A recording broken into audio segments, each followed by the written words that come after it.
They win. Cool. All right. So, Nick, again, going back to the Expropriation Act that was recently passed in South Africa, let's have a conversation and maybe just explore the differences between what the executive is saying, so their proposed implementation, which is policy-based, versus the actual application of the act within our constitutional framework, and whether that's even relevant. Is this act subject to constitutional scrutiny? To what extent? Obviously, it is, but to what extent? So maybe just touch on this policy versus constitutional scrutiny.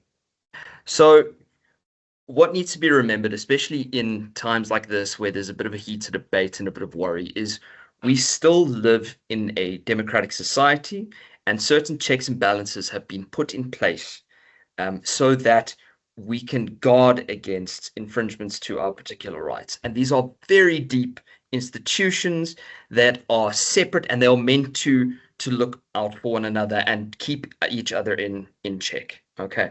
And so the first thing that's important to remember is that we have separation of powers in South Africa. Okay, now separation of powers is simply we have three different spheres of government: legislature, executive, and our judiciary. Okay.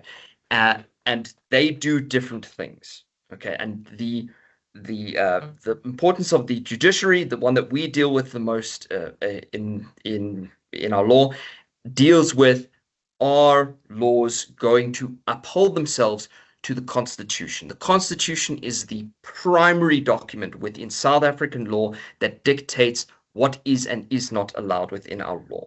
So what is important to remember now that new legislation has been brought into law, okay, that legislation must not contradict the Constitution of South Africa, okay?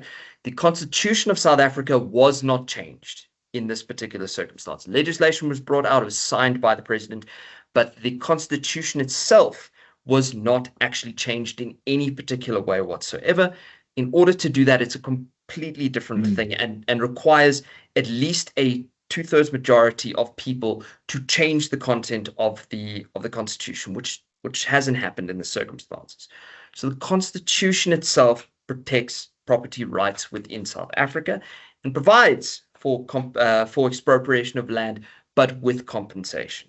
So we really want to caution people against, this idea going around that, well, now property rights are going to be damaged. They're still there in the Constitution. They're still protected by the Constitution and by our institutions like the judiciary in the circumstances.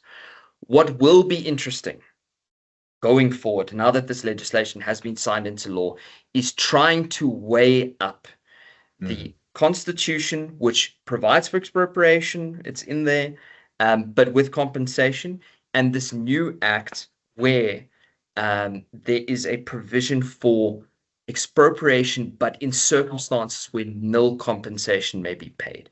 So on a face value, as I read it, there does need to be some weighing up of these two things to see how does this legislation actually play in the context of the Constitution, and does it actually have constitutional muster.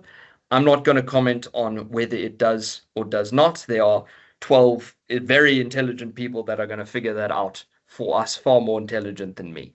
But I can guarantee that inquiry as to how we deal with this particular provision, dealing with nil compensation, is going to sit in front of them within due course.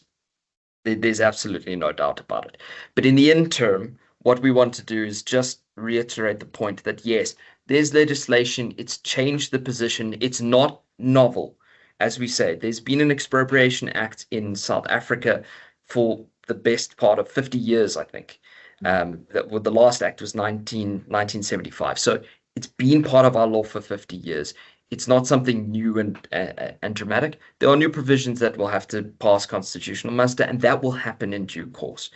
But it's going to be a very interesting time for us to see how that plays out.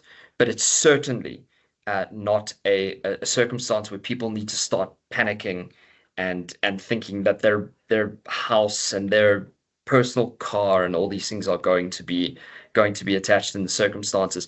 The way I read the legislation, that's simply not a risk.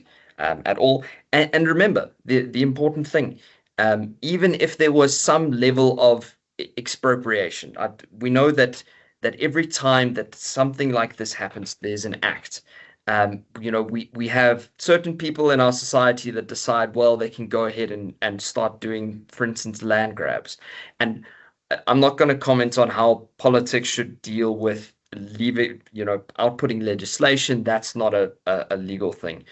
But what needs to be remembered is if that does occur, if there is a land grab at this point, and the idea is, well, there's legislation now, it's not that simple. That would still be illegal. You'd still have redress of the courts. You'd still have the ability to approach the police. So these things will be thrashed out in time, but there's absolutely no reason to have a panic about it. And there's simply no reason that someone can decide, well, expropriation is now appropriate for me to do on an individual level. It's simply not the case. Yeah, absolutely. Cool. Awesome. Yeah, totally agree. That is nice, short and sweet, and gives everyone some level of hope. Yep. Perfect. And then we'll see you next week, Bruno. Awesome. Thanks, man. All right. Thanks. Cheers.